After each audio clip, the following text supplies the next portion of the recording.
ইতিমধ্যে বাংলাদেশে হিন্দুদের উপরে অত্যাচার নির্যাতন এখনো চলছে। পঞ্চগড়ের হরিজন কলোনিতে হিন্দুদের বাড়ি ভেঙে চুড়ে দেওয়ার অভিযোগ উঠল এবং তার সঙ্গে সঙ্গে কালী মন্দিরে ভাঙচুরের অভিযোগ, লুটপাট সব। পুলিশ অভিযোগ যে পুলিশ পৌঁছয়নি এলাকায় কোনো রকম ভাবে তাদের রক্ষা করতে।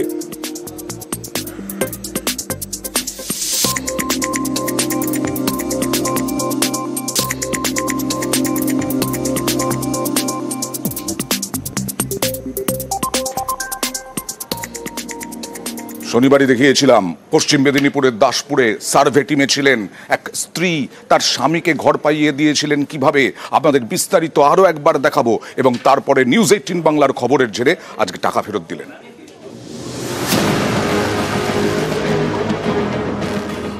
স্ত্রীর কারসাজিতে স্বামীর আবাস, পাকা ঘর থাকলেও গোয়াল ঘর দেখিয়ে বাংলার বাড়ির প্রথম কিস্তির টাকা পকেটে। নিউজ 18 বাংলার খবরের জেরে শেষমেশ প্রথম কিস্তির 60,000 টাকা ফেরত। প্রথম কিস্তির 60,000 টাকা যেটা ঢুকেছিল উনি আজকে আমাদের কাছে সেটা ফেরত দিলেন।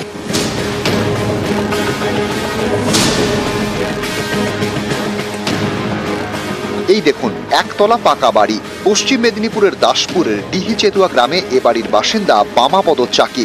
তাঁরই নাম ওঠে বাংলার বাড়ি প্রকল্পে। প্রথম কিস্তির টাকা পেয়ে বাড়ি তৈরির জন্য ইটও পড়ে যায়।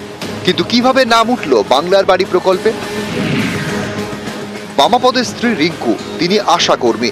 আবাসের সমীক্ষক টিমের সদস্য ছিলেন রিঙ্কু। অভিযোগ, পাকা বাড়ির তথ্য গোপন করেন রিঙ্কু। গোয়াল ঘরকে বসত বাড়ি দেখিয়ে স্বামীর নাম তুলতে কারসাজি করেন। টাকা ফেরত দেবেন না আপনি ঘর করবেন? স্ত্রীকে বলি, আপনার স্ত্রীর সঙ্গে তো খারাপ সম্পর্ক, সেই আমাকে যোগাযোগ করে দিচ্ছে। এবারে মানে আপনার স্ত্রী করেছিল, আপনার স্ত্রী সার্ভে, আমার প্রথমে সার্ভে তো সেই করেছে, সে যেহেতু তার একটা ক্ষমতা আছে সে করে দিয়েছে আপনার। কিন্তু আপনি মনে প্রাণে বলুন দেখি, আপনি তাকে বলবো যে আমার পাওয়ার যোগ্য নয়।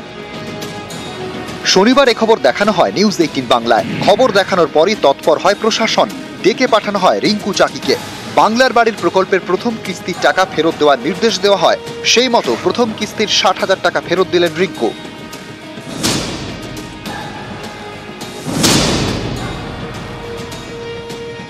প্রথম কিস্তির 60,000 টাকা যেটা ঢুকেছিল উনি আজকে আমাদের কাছে সেটা ফেরত দিলেন। মানে ব্লক প্রশাসনের ডাকে সাড়া দিয়ে উনি কিন্তু টাকাটা আমাদের কাছে আজকে ফেরত করে দিয়ে গেলেন। দাসপুর থেকে সুকান্ত চক্রবর্তী, নিউজ 18 বাংলা। এই দাসপুরেরই আরো একটি খবর। এই দাসপুরেই দুয়ারে সরকার ক্যাম্প বসেছে, আর সেই দুয়ারে সরকার ক্যাম্পে ফর্ম ফিল আপ থেকে আরম্ভ করে বিভিন্ন কাজে সাহায্য করছেন সিপিআইএম নেতারা। এর আগে দেখিয়েছি আমরা, বিজেপি নেতারাও সাহায্য করেছেন। তৃণমূল কি বলছে দেখুন।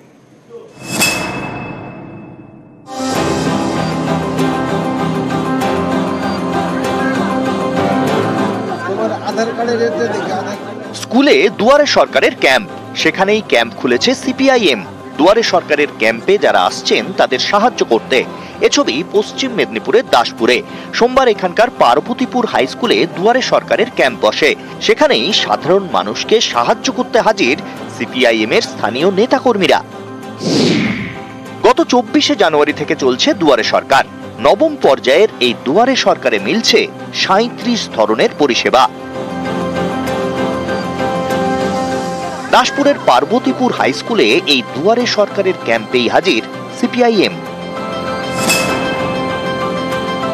বহু বঞ্চিত মানুষ, বিশেষ করে গরিব মানুষ, তারা বিধবা ভাতা, বার্ধক্য ভাতা এবং অন্যান্য যেসব সরকারের জনকল্যাণমূলক সামাজিক প্রকল্পগুলি আছে, আমরা সকাল থেকে বসেই আমরা নেতৃত্ব পর্যায়ে আমাদের কর্মীগণ উপস্থিত থেকে মানুষের কাছ থেকে কিভাবে তাদের পাওয়ানো যায় আধিকারিকদের সঙ্গে আলোচনা করেই আমরা সমস্ত ব্যবস্থা গ্রহণ করবার চেষ্টা করছি।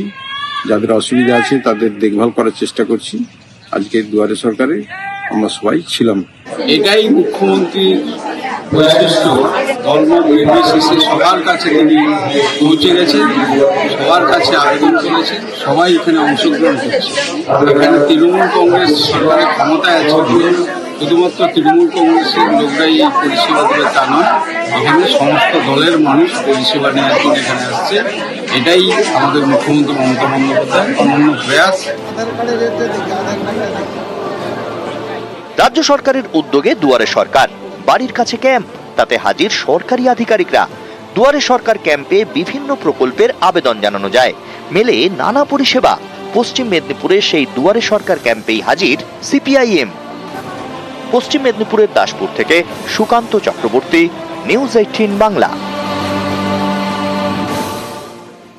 বাদুড়িয়ায় একটাই রাস্তা, দুদিন উদ্বোধন। কেন না বিধায়ক আর শিক্ষা কর্মাধ্যক্ষের মধ্যে বিবাদ। দেখুন,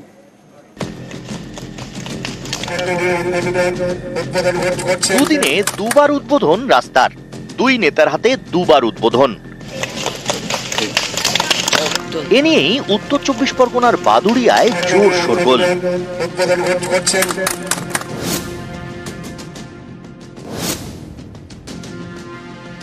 বাদুড়িয়ার যদুরহাটি উত্তর পঞ্চায়েত এলাকা। এখানে জেলা পরিষদের টাকায় তৈরি হয় একটি কংক্রিটের রাস্তা। প্রজাতন্ত্র দিবসে এই রাস্তার উদ্বোধন করেন বাদুড়িয়ার তৃণমূল বিধায়ক আব্দুল রহিম। পরের দিন একই রাস্তার উদ্বোধন করেন জেলা পরিষদের শিক্ষা কর্মাধ্যক্ষ তৃণমূলের বুরহানুল মুকাদ্দিম।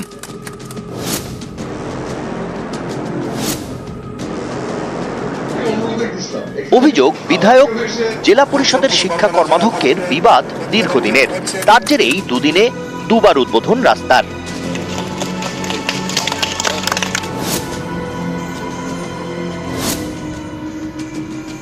18 নম্বর জেলা পরিষদের যে সদস্য, তারই অনুরোধে গেছিলাম। এখানে আবার কেউ এসে উদ্বোধন করছেন, এই বিষয়টা আমি বলতেও পারবো না। এক রাস্তা দুবার উদ্বোধন হয়েছে এরকম কোনো খবর আমার কাছে নেই। বাদুড়িয়া থেকে অনুপম Saha, news 18 Bangla.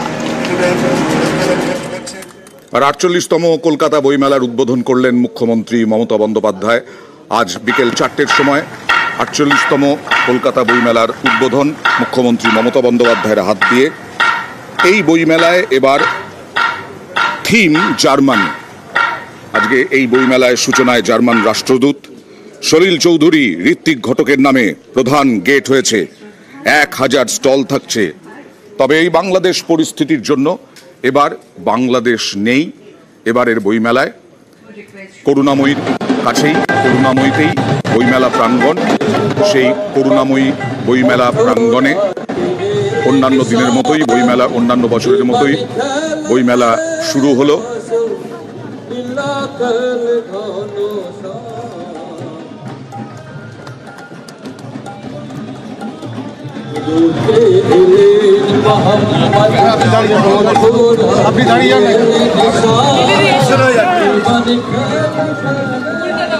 In our country, the Calcutta International Book Fair is one of the best book fair, and I want to see it as a best of the best. বই কিন্তু কথা বলে, বই কিন্তু দেখতে পায়। আজও যতই ডিজিটাল আসুক আর যাই হোক, যে বাড়িতে বই সাজানো থাকে না, কিরকম কিরকম যেন একটা মনে হয়। বই হচ্ছে একটা অন্যতম, বলতে পারেন ইটস নট ডেকোরেশন, এটা হৃদয়ের ডেকোরেশন। বই হচ্ছে আমাদের ফ্রেন্ড, ফিলোসফার অ্যান্ড গাইড।